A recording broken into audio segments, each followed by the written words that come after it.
생활 속 법률 히어로 이승우 변호사의 사건 파일.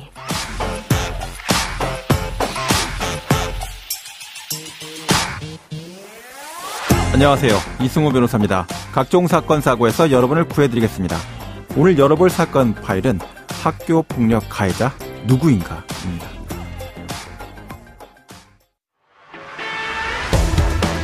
또래 여중생을 때리고 이를 촬영해 유포한 10대 2명이 긴급 체포됐다가 풀려났는데요. 가해자 1명은 이전에 학교폭력 피해자였습니다.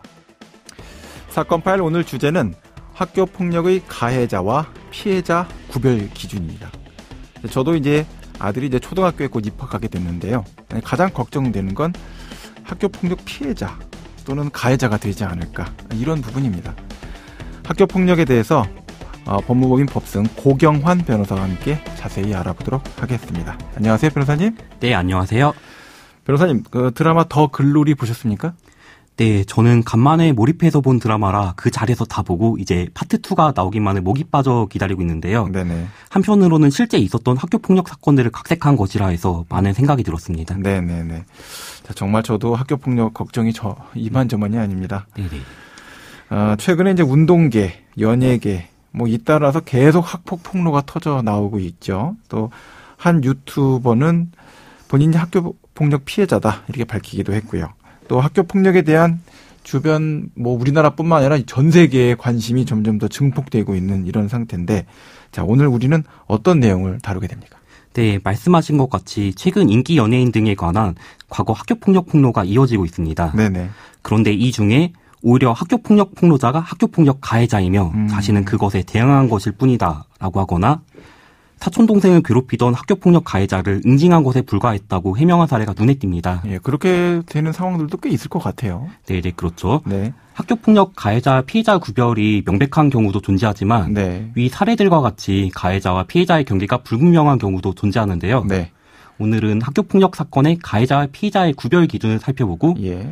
쌍방이 서로 학교폭력 가해자로 지목을 하는 경우와 같이 그 구별이 모호한 경우와 네. 더 나아가서 가족 등이 개입된 경우 학교폭력의 문제로 포섭할 수 있는지 여부에 관하여 법률적 관점에서 다뤄보도록 하겠습니다. 예, 일단 우선 일반적으로 이제 학교폭력 가해자, 피해자 어떻게 좀 명백할 것 같기도 하고 쉽게 구분될 수 있는 거 아닌가요?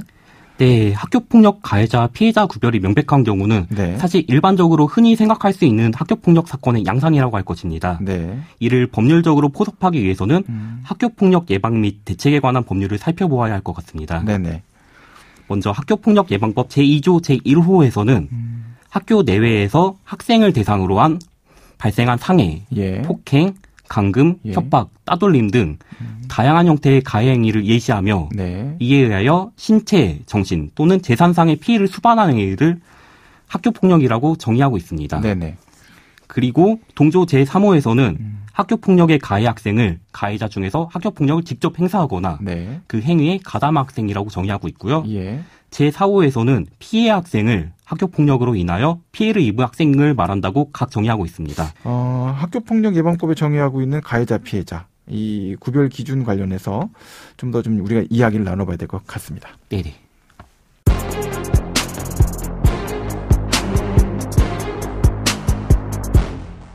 자, 그렇다면 오늘 주제에서 이제 포인트가 되는 부분인데요. 학교폭력 사건에서 가해자, 피해자 이렇게 구분이 딱 떨어지지 않을 때 이때는 어떻게 해야 될까요? 실제 사건을 좀 설명을 좀 해주시죠.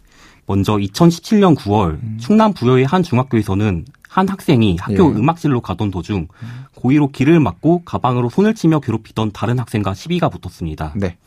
이 학생은 평소 상대 학생이 학기 초부터 이유 없이 비난하며 괴롭혀온 것을 더 이상 참지 못하고 예. 결국 상대 학생의 머리를 한 대, 등을 2대 때렸는데요. 네. 이에 학교폭력대책자치위원회가 열려 그 학생은 해당 중학교 교장으로부터 서면사과 처분을 받게 됩니다. 예.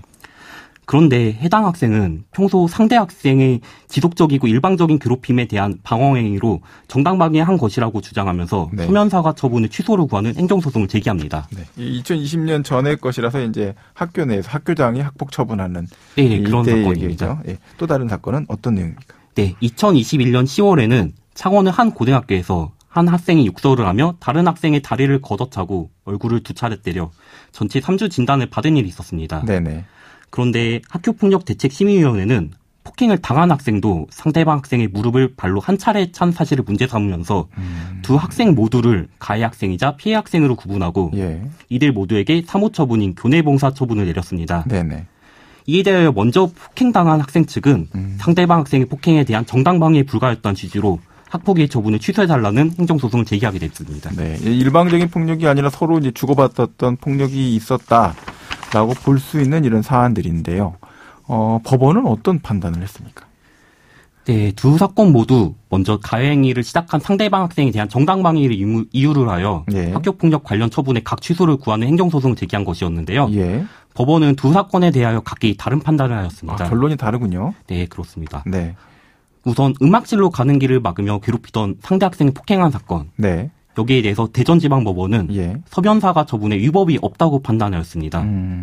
해당 학생이 상대방 학생에 대응하는 과정에서 폭행까지 한 것은 새로운 학교폭력에 해당한다고 본 것입니다. 더 너무 강한 거로 나갔다? 네네. 이런 얘기군요.